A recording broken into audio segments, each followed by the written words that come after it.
สบายดีวันนี้มาพบกันอีกแล้วเนาะมีทุกคนมากินข้าวแรงกันเนาะวันนี้เมนูนำเสนอก็มีก้อยปลาพี่น้องมีก้อยปลาเฮ็ดเองพี่น้องเฮ็ดเองเฮ็ดเองกินเองแต่เซฟเองเนาะสักหลายครับมากินข้าวแรงกันเนาะจะเซฟกันก้อยปลาในหนองปลาสดๆเนาะเอาขึ้นมาก้อยกินเองสวยๆไปลายมันมาติบ่เนาะนะแซ่บๆเหมือนกันคำใหญ่ๆเลย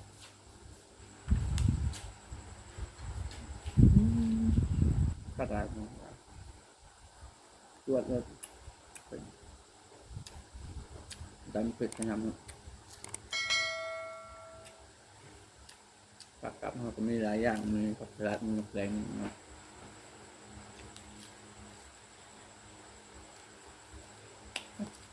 ผักแบบกินยำไหนก็ยังแซ่บอยู่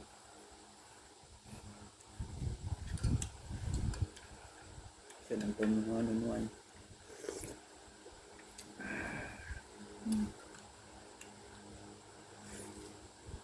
ผักแบบมาแซ่บๆกัน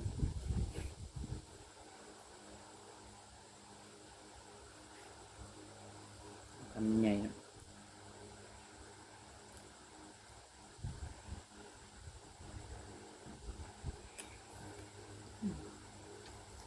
แซ่บหลาย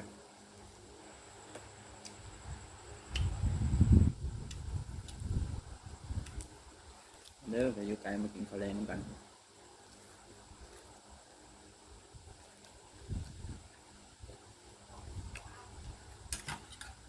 ตรวจเนาะ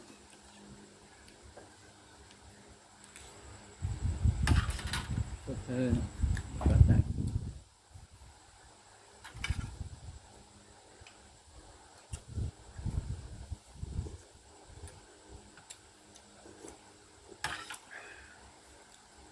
ตรวจจัดเลยมาปุ๊บ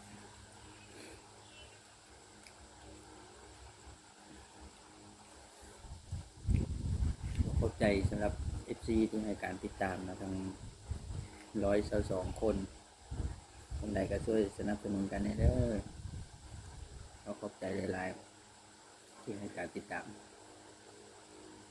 เพื่อเป็นกำลังใจให้ขอบใจเนาะนะจะแจ้งกัน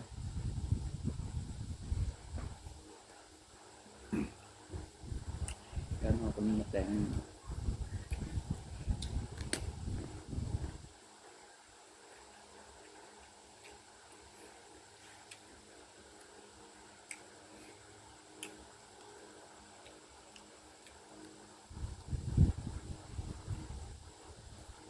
เนาะที่เด็กรับกินก้อยต้องเป็ดดิบเนาะเป็ดตำแดงก็ต้องได้กัดรสจัดเลย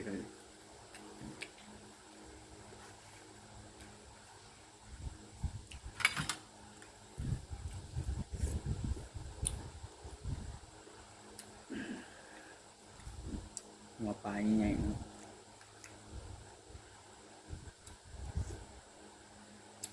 ต้มกันนัวครับขนาดเฮ็ดเองพี่น้องเป็นเซฟเองเฮ็ดเองกินเองทำใหญ่ๆ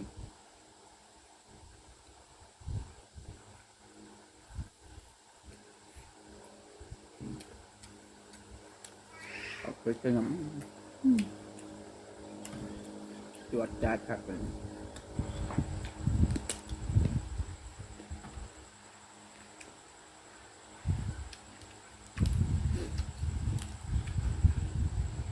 โดนเติมเลยเนาะมันกินก้อยปลา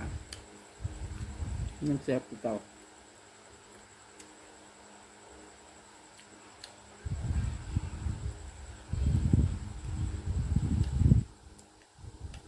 บัวละพา ทำมันหลายอย่าง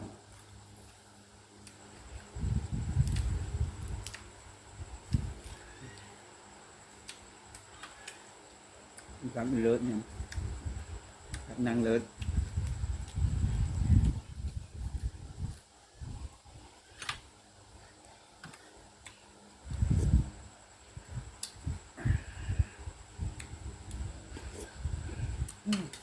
เป็นมันต้มนัวคักนะ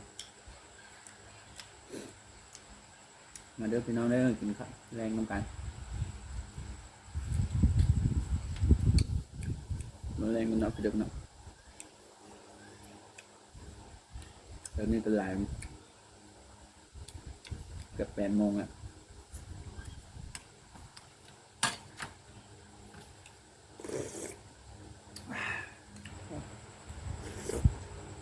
ผักไว้ข้าวปลาต้มนัว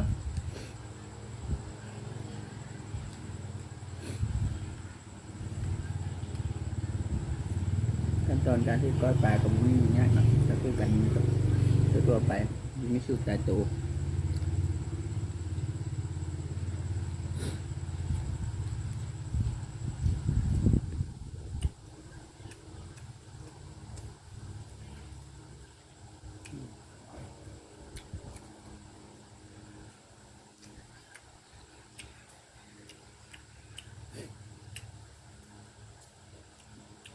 ปลา2 ตัวก่อนสิมืดหรือบ่อนนะพี่น้อง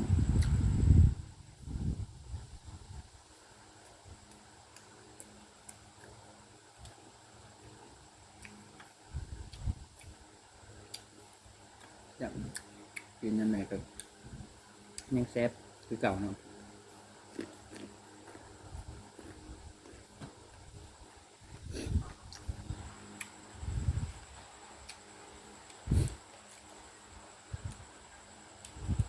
ยุบคำยังไง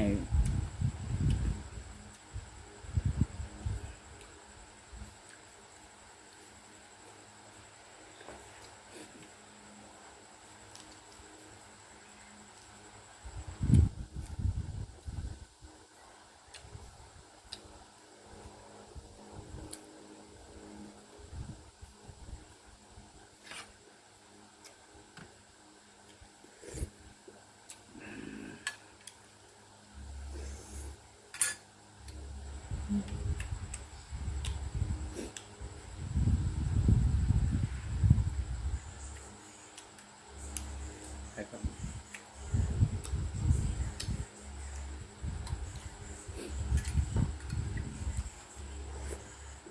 เป็นไรก็ช่วยเป็นกำลังให้ใจให้พี่น้องเด้อช่วยสนับสนุน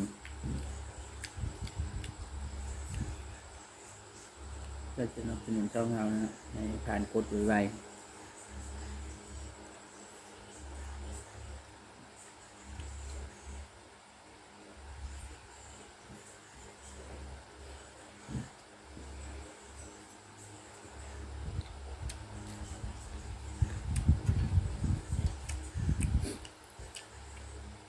สุดเลยเนาะต่อจาก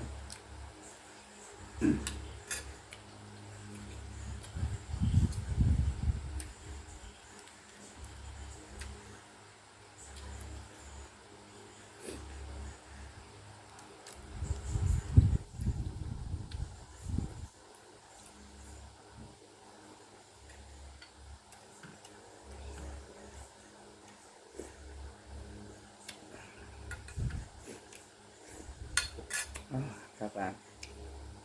น้ำต้มนัวละ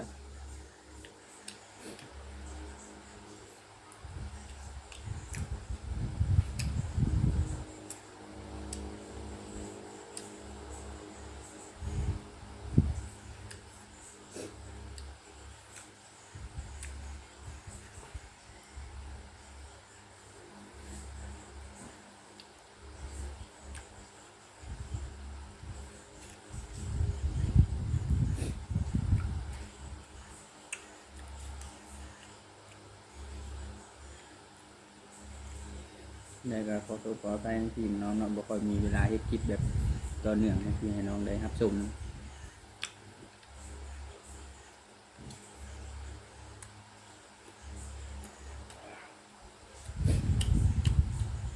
ใส่ตัวจ้าเลย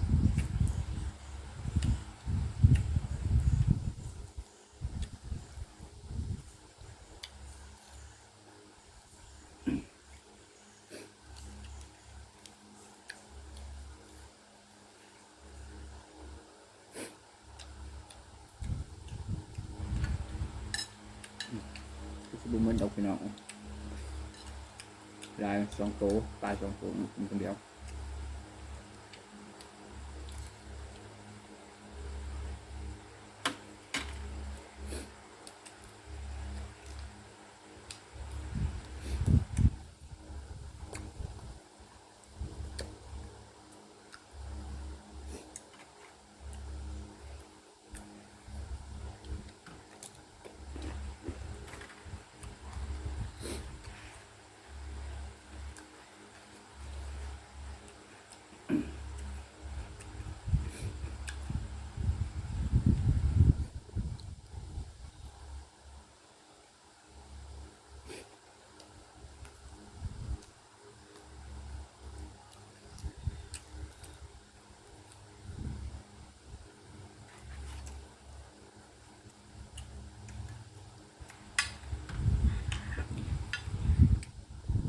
มีไข่พร้อมปลาปลาคนน้องไข่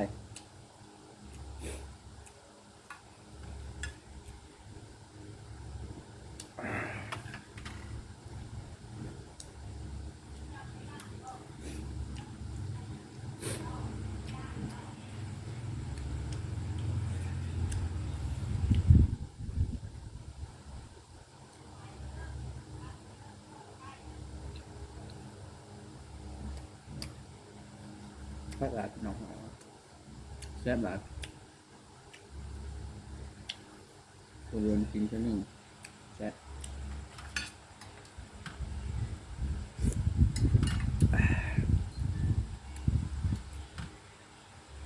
น้ำต้มนัว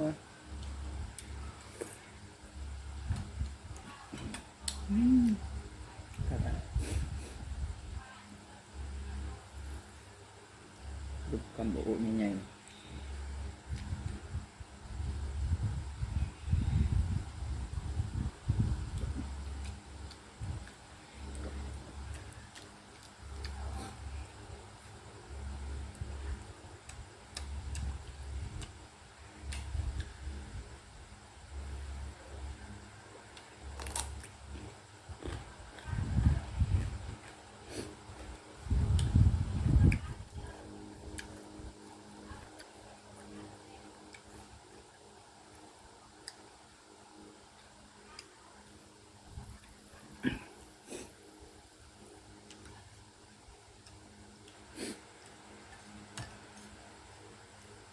ตักมาเลย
เผ็ดหลายพี่น้องเผ็ดหลาย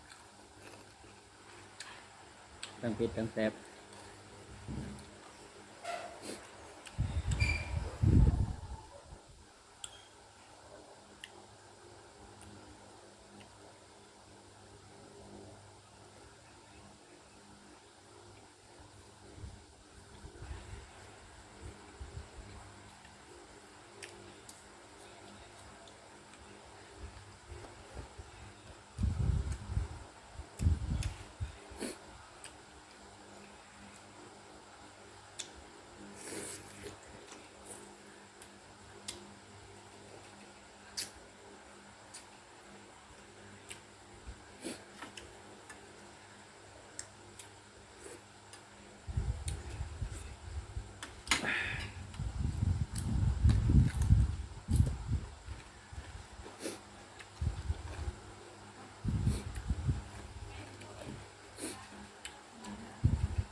บ่หมดพี่น้องเอ้ย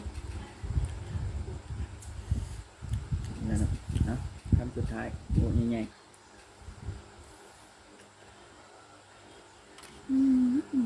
ครับว่า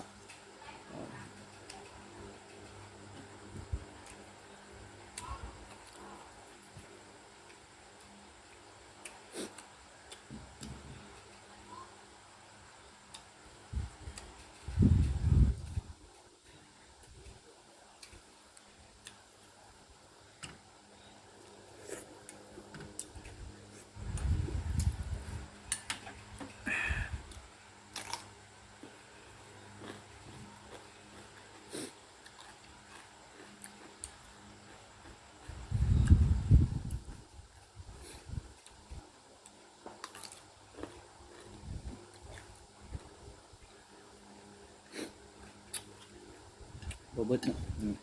ยังหลายเติบเนาะ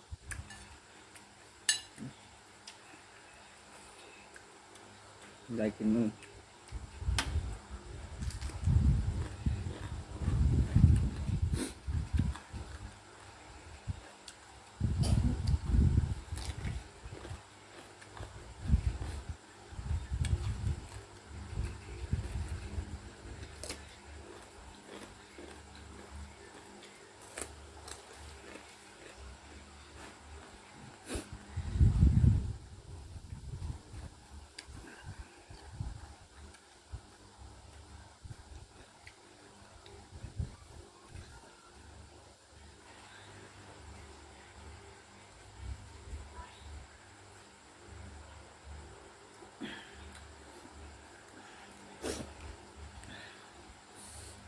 นี่เลยก็ขอขอบใจสำหรับเอฟซีทั้ง100 กว่าคนเนาะที่ให้การติดตามช่องเฮาเนาะที่เป็นกำลังแรงใจมาให้ตลอดอันนี้นะครับฝากพี่ฝากน้องไว้ที่เก้าเนาะเจ้าพี่น้องทางลาวทางไทยก็ช่วยติดตามนะช่วยสนับสนุนช่องเฮานะช่วยเป็นกำลังแรงใจให้ถ้าคลิปนี้คันถูกใจเนาะก็ช่วยกดไลค์กดแชร์กด Subscribe กดติดตามช่องเฮาไว้นำขอบใจหลายๆสบายดี